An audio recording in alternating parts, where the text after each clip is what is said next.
A partir de agora, na Rádio da Família.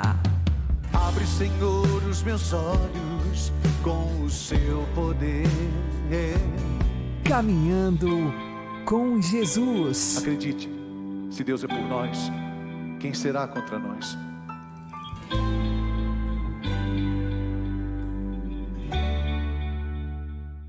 A paz esteja com você, meu querido irmão e minha querida irmã.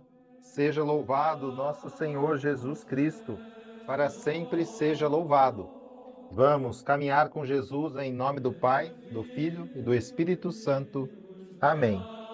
Inspirai, ó Senhor, as nossas ações e ajudai-nos a realizá-las, para que em vós comece e para vós termine tudo aquilo que fizermos. Por Cristo, Senhor nosso. Amém.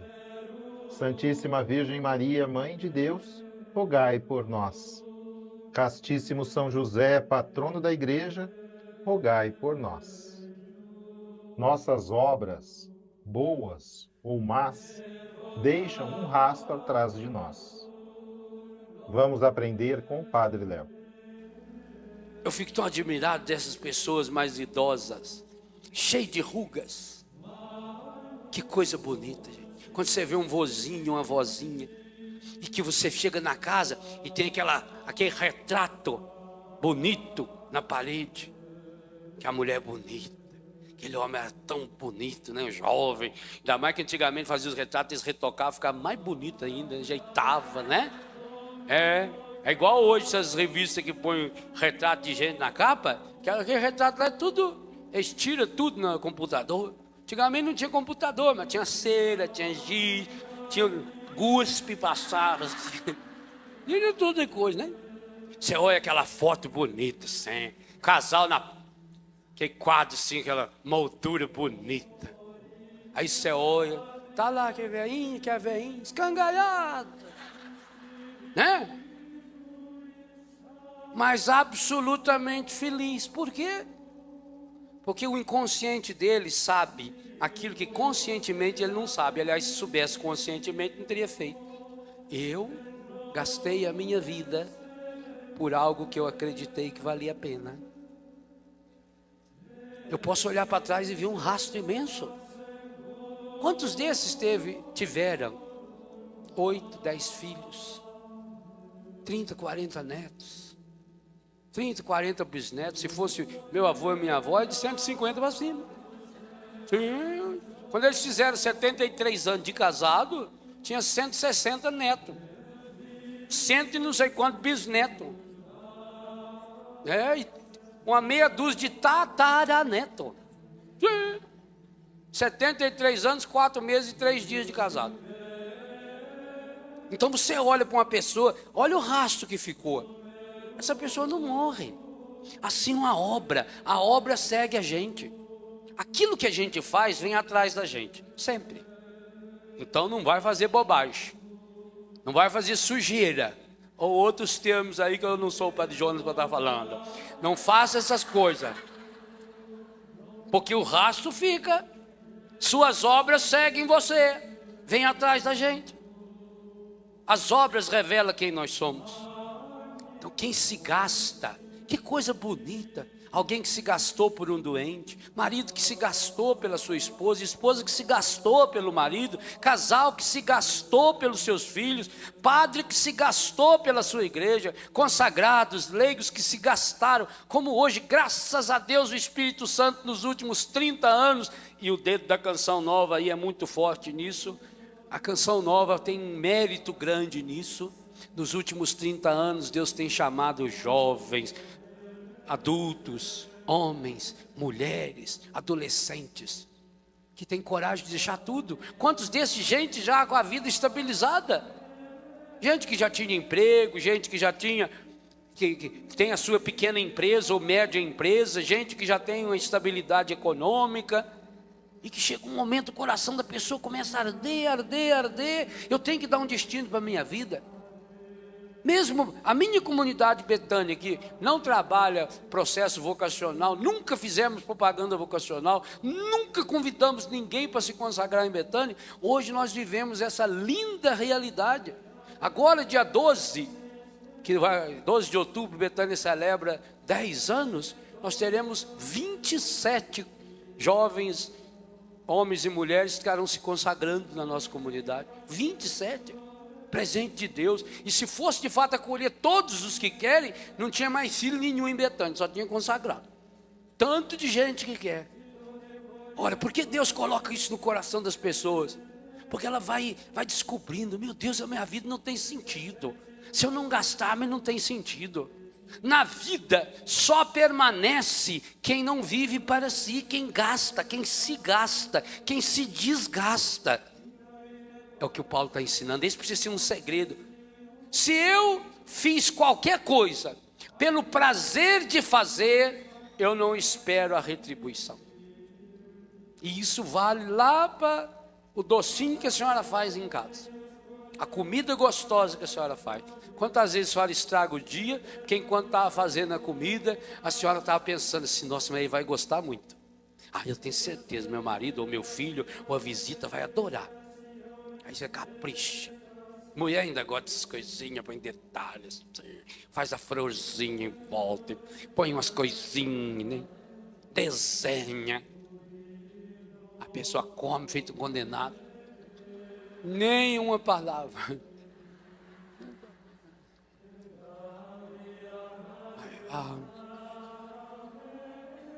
Aí a pessoa começa a jogar umas indiretas da gratidão. Eu nem sabia que você vinha, se eu soubesse eu tinha caprichado mais na comida. Tinha feito umas coisas. Se desculpa, viu? Eu tive um problema, eu tinha que sair cedo. Fui atender uma pessoa e eu cheguei que já era quase 11 horas. Nossa, eu fiz tudo correndo, se desculpe se não ficou bom. Aí a pessoa falou, nossa, imagina, ficou uma delícia. Não é assim? Fica toda. Mas se a pessoa não gostou, se a pessoa não agradeceu, aí fica o resto do dia. E na hora que vai lavar aquilo, aquela travessa parece que grudou o ovo assim na beira, aquele cheiro medonho. Você esfrega. A casa de senhora que quebra de raiva a travessa. Principalmente se for o esposo que não comentou. Porque está esperando aplauso.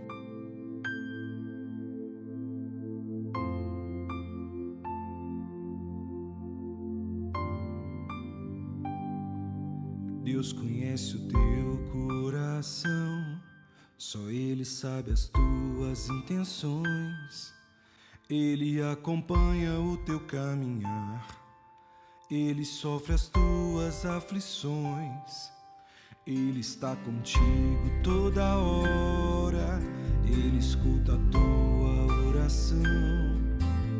E cada lágrima que se derrama nunca é em vão.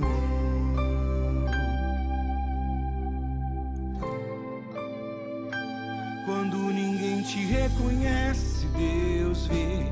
Quando ninguém te valoriza, Deus vê. Quando você é humilhado, Deus vê. Quando as pessoas te perseguem, Deus vê. Todo teu esforço, Deus vê. As lutas diárias, Deus vê. As tuas batalhas, Deus vê. Ele acredita em você. Deus conhece o teu coração, só Ele sabe as tuas intenções. Ele acompanha o teu caminhar, Ele sofre as tuas aflições. Ele está contigo toda hora, Ele escuta a tua oração. E cada lágrima que se derrama nunca é em vão. Quando ninguém te reconhece, Deus vê. Quando ninguém te valoriza, Deus vê. Quando você é humilhado, Deus vê. Quando as pessoas te perseguem, Deus vê. Todo teu esforço, Deus vê. As lutas diárias, Deus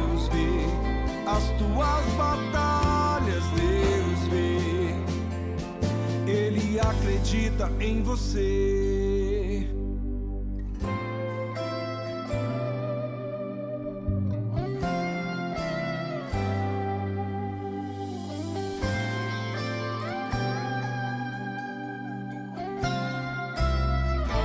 Quando ninguém te reconhece, Deus vê. Quando ninguém te valoriza, Deus vê. Quando você é humilhado, Deus vê. Quando as pessoas te perseguem, Deus vê. Todo teu esforço, Deus vê. As lutas diárias, Deus vê. As tuas batalhas, Deus vê. Ele acredita em você. Quando ninguém te reconhece, Deus vê. Quando ninguém te valoriza, Deus vê. Quando você é humilhado, Deus vê. Quando as pessoas te perseguem, Deus vê. Todo teu esforço, Deus vê. As lutas diárias, Deus vê. As tuas batalhas, Deus vê. Ele acredita em você.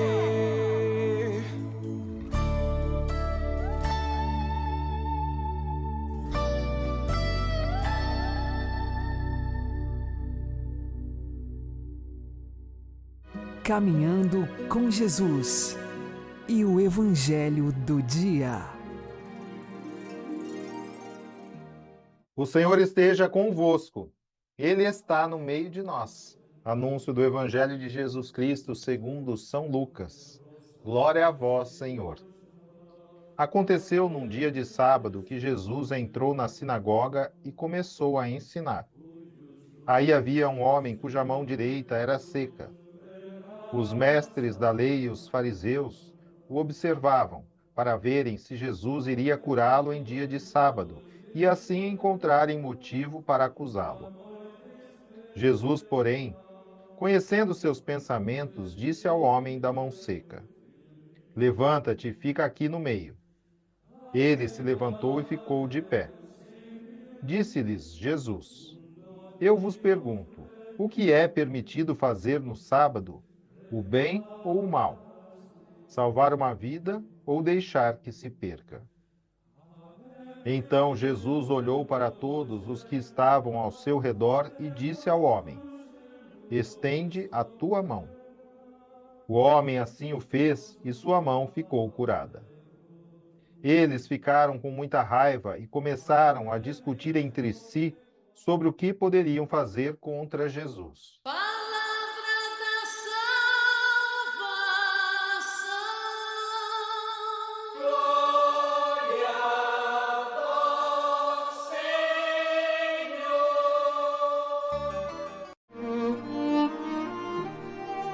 Agora, a homilia diária com o Padre Paulo Ricardo. Meus queridos irmãos e irmãs, no Evangelho de hoje, Jesus cura o homem com a mão seca em dia de sábado. Com isso, aumentam as polêmicas com os fariseus que começam a discutir o que fazer contra Jesus. Vejam, é interessante nós entendermos por que toda esta polêmica nos Evangelhos com relação ao Antigo Testamento e ao Novo Testamento. Vamos entender aqui. Primeiro, Deus quis preparar o seu povo. E então ele deu normas e leis no Antigo Testamento para que esse povo tivesse um coração já pronto para receber Jesus. Porque com Jesus vem a graça e com Jesus vem a capacidade divina de o homem amar e amar verdadeiramente. Ou seja, sem a graça de nosso Senhor Jesus Cristo, nós seres humanos não somos capazes de amar como Deus quer que nós amemos. Veja, não estou dizendo que os seres humanos sem Jesus, não batizados, que não conhecem Jesus, não podem amar, ponto. Não.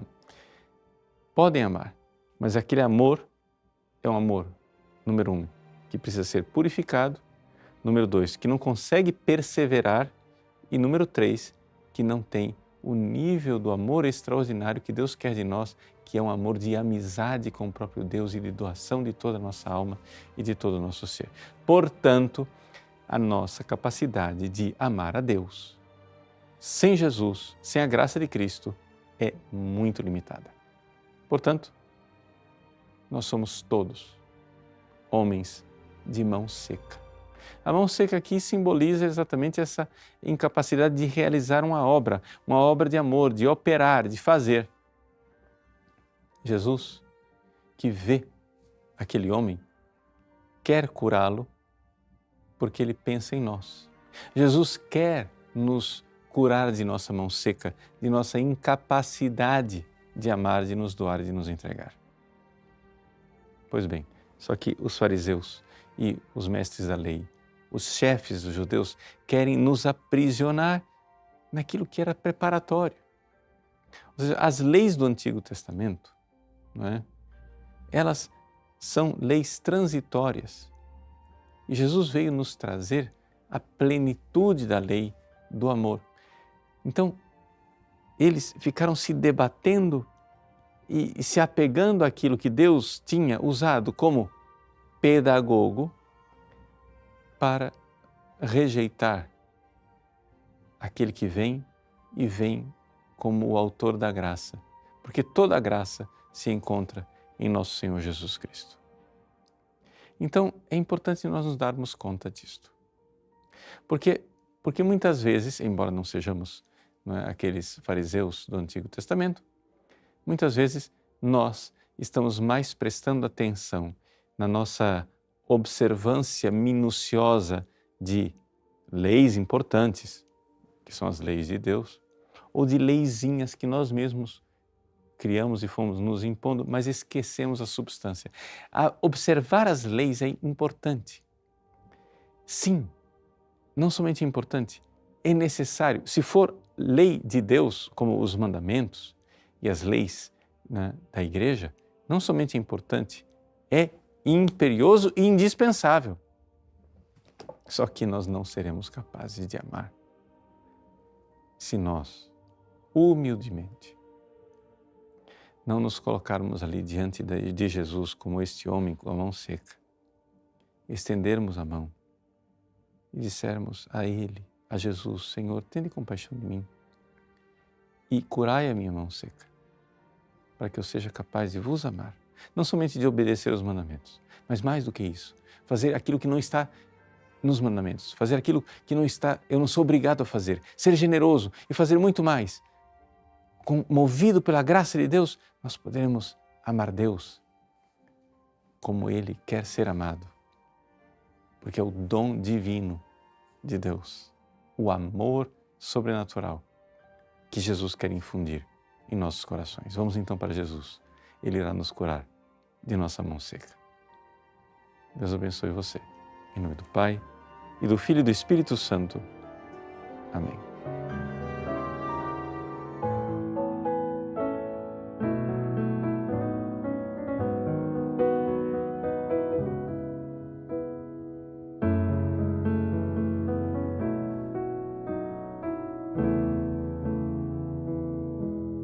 Se tu olhares, Senhor, pra dentro de mim, nada encontrarás de bom, mas um desejo eu tenho de ser transformado. Preciso tanto do teu perdão, dá-me um novo coração, dá-me um coração igual ao teu, meu mestre, dá-me um coração igual ao teu, coração disposto a obedecer.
Agora você ouve o Catecismo da Igreja Católica.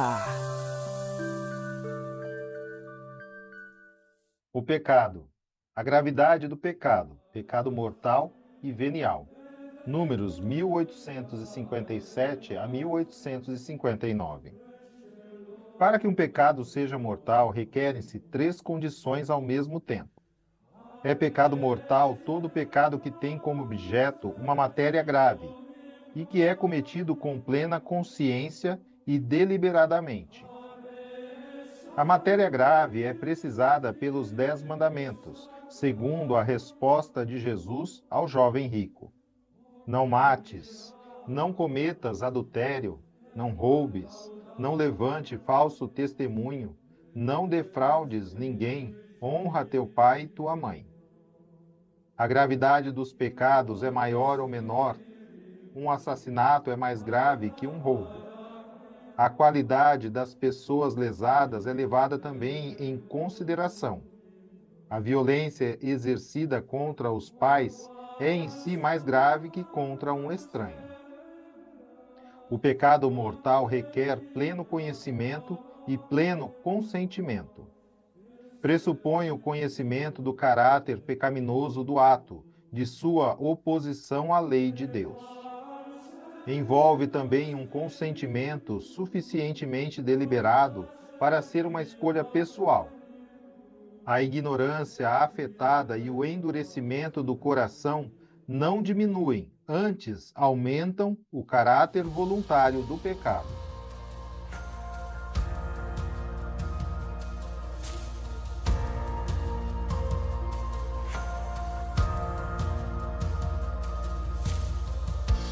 Tão sujo eu estava, tão fraco me encontrava. Me lancei na solidão, feri meu coração, a dor me invadiu. Com vergonha me afastei, na lama me lancei e o pecado me vestiu. Mas o Senhor me chamou, me trouxe pra perto outra vez, lavou os meus pés e vestes novas me deu, e eu voltei, ó Senhor, e viverei no teu amor. Nada vai me afastar de ti, pois seguirei pra ti servir.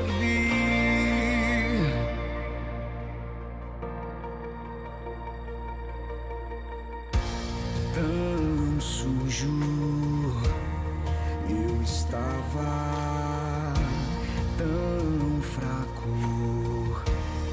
me encontrava. Com vergonha me afastei, na lama me lancei e o pecado me vestiu. Mas o Senhor me chamou, me trouxe pra perto outra vez, lavou os meus pés e vestes novas me deu, e eu voltei, ó Senhor,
afastar de ti, pois seguirei para te servir. O Santo do Dia, com o Padre Alex Nogueira. Neste dia 9 de setembro, nós fazemos memória de São Pedro Clever, que nasceu no ano de 1580 na Espanha. Desde pequeno, ele desejava se consagrar como religioso. Tanto é que tomou a decisão e foi para a Companhia de Jesus, os jesuítas, com a intenção de ser um missionário. E assim aconteceu. São Pedro Clever foi enviado como missionário na América, em Cartagena, um porto onde se recebia escravos que vinham da África para a América Espanhola.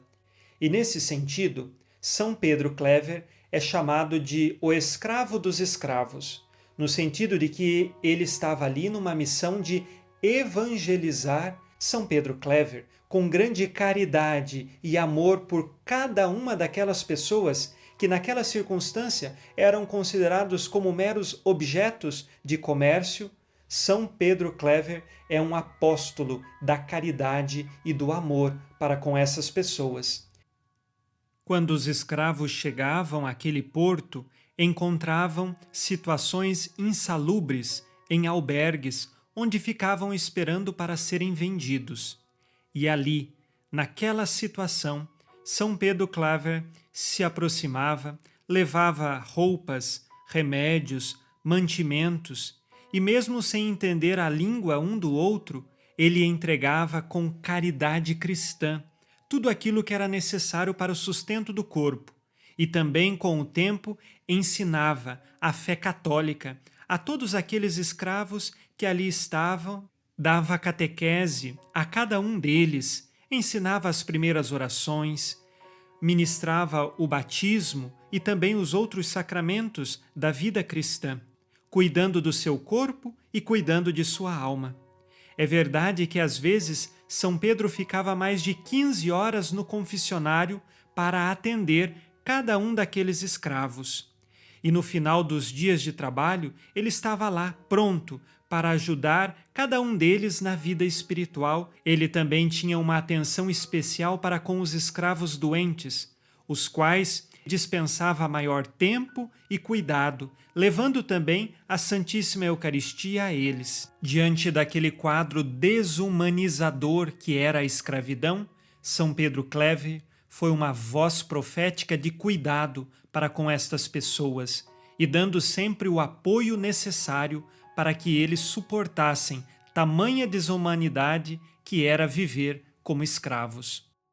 Diante disto, nós nos perguntamos onde ele encontrava tamanha força para evangelizar, porque calcula-se que ele tenha batizado e convertido mais de 300.000 escravos durante todo o seu ministério. Onde estava a força de São Pedro Clever? Na Eucaristia e na devoção à Virgem Maria. Ele, antes de celebrar a missa, fazia 1 hora de preparação.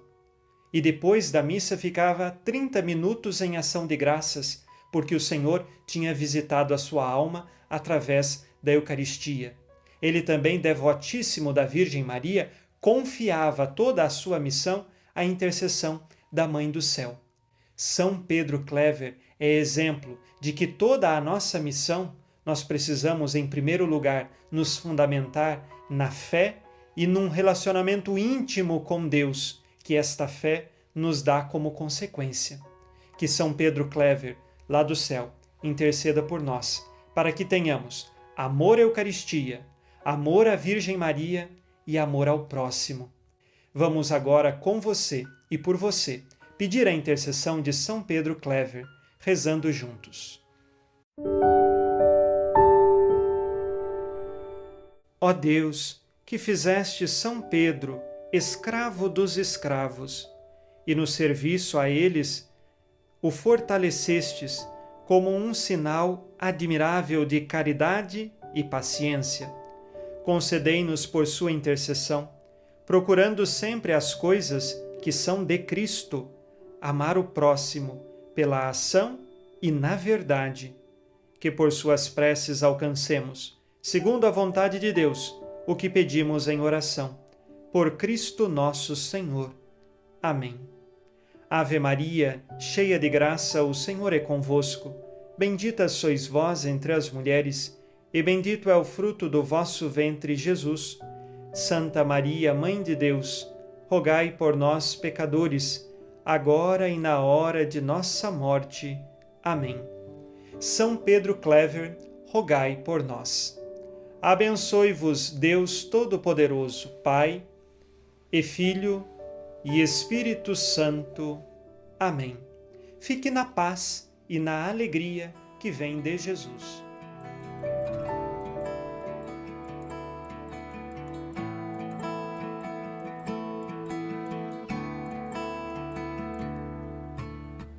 Quão grande graça após uma consagração, feita por Pedro, por Tiago, por João, a mãe que alimentou Jesus em seu ser, comunga agora o Deus comunhão. Quanta alegria de Maria receber Jesus na Eucaristia, o corpo do Filho que um dia ela gerou, foi ela quem primeiro comungou. Quanta alegria de Maria receber Jesus na Eucaristia, o corpo do Filho que um dia ela gerou, foi ela quem primeiro comungou. Eu imagino que naquela refeição estava junto àquela que sempre o seguiu, a mãe que deu à luz o Cristo, meu Senhor, comeu do pão que o Filho serviu. Quanta alegria de Maria receber Jesus na Eucaristia, o corpo do Filho que um dia ela gerou, foi ela quem primeiro comungou.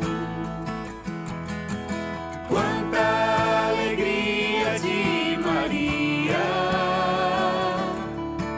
receber Jesus na Eucaristia, o corpo do Filho que um dia ela gerou, foi ela quem primeiro comungou. Quanta alegria de Maria que gerou o Deus que em seu ventre um dia alimentou, ser novamente sua morada. Por isso és bendita e agraciada. Quanta alegria de Maria receber Jesus na Eucaristia, o corpo do Filho que um dia ela gerou, foi ela quem primeiro comungou. Quanta alegria de Maria receber Jesus na Eucaristia, o corpo do Filho que um dia ela gerou, foi ela quem primeiro comungou.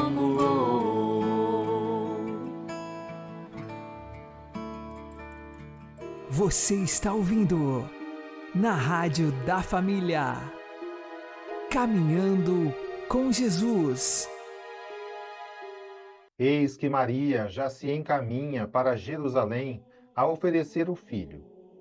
Apressa os passos para o lugar do sacrifício, levando em seus braços a vítima tão amada. Entra no templo, aproxima-se do altar e ali, toda cheia de modéstia, humildade e devoção, apresenta seu filho ao Altíssimo. Eis que, entretanto, se aproxima Simeão, que de Deus recebera a promessa de não morrer sem antes ter visto o Messias esperado. Toma o divino menino das mãos da Virgem e, iluminado pelo Espírito Santo, anuncia-lhe quanto devia custar-lhe o sacrifício, que então fazia de seu filho, com o qual há também de ser sacrificada a sua alma bendita. Maria, sem dúvida, já havia consentido na morte de Jesus desde que se lhe tornou mãe.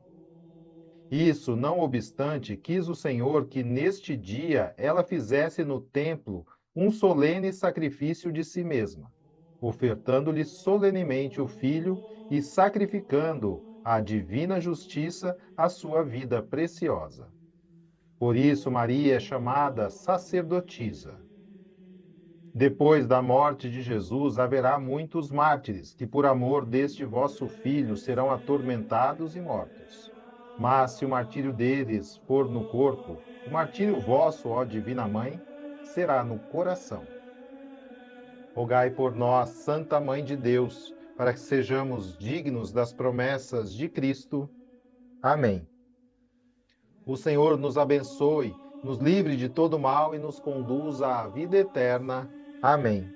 E que Maria e José nos conduzam pelas mãos para que continuemos caminhando com Jesus.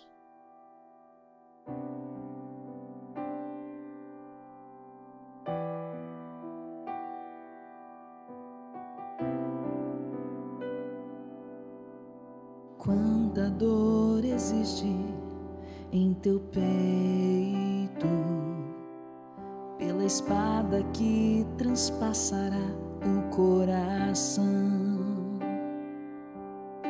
Verás teu filho puro e santo, despojado de seu manto, suspenso no madeiro de uma cruz.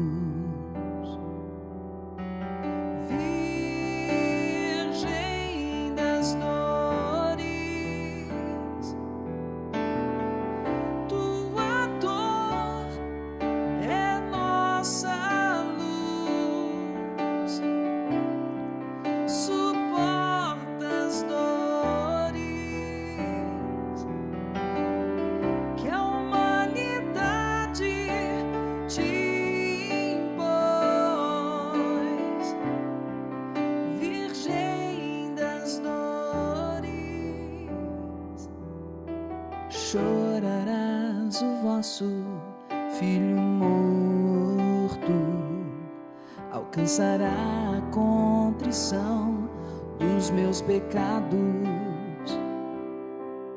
pela dor que experimentarás em meio a tantos tormentos, se a nossa advogada.